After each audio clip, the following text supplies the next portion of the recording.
If we're going to continue to feed people, we're going to have to allow every person of every ethnicity, race, gender, orientation, religion to have a chance to come into agriculture, and doing that through leadership and social justice is probably the best way.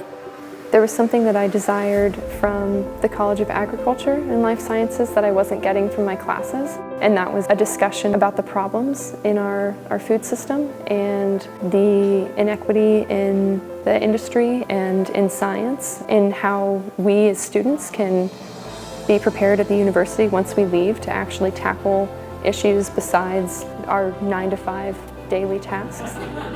And that's what I found in Oaks, and that's why I wanted to join. The Oaks Leadership Scholars Program is at its heart a leadership program. We engage young people who are passionate and interested in the world around them and learning the leadership skills that they can use to affect positive change right now in the communities in which they live. It's not just another essay, another research project that's for a grade.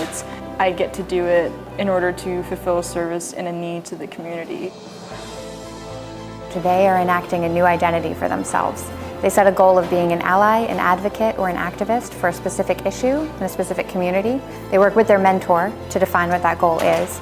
And then throughout the year, they are working on a specific project to address that issue for a specific community.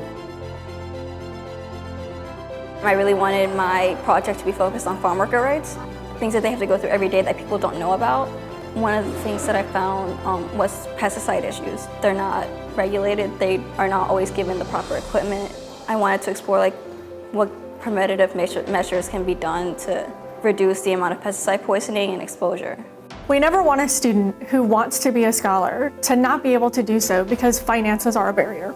We're hoping in the future to be able to provide students with internship opportunities with organizations that do social justice work. But those organizations often struggle to pay their staff. And so for them to be able to take on an intern, they would have to take on an unpaid intern. We're hoping to secure funding that would provide scholarships for those students to have those internships and be paid, even though the organization they may be working for can't afford to do that. I think this plays into what I want to do after graduation, no matter where I go, because I'm going to be interacting with people on a personal basis. When I was in high school, I was afraid to pursue a career in agriculture because of my orientation. And so it wasn't until one of my teachers actually sat me down and said, "This doesn't matter, do what you want."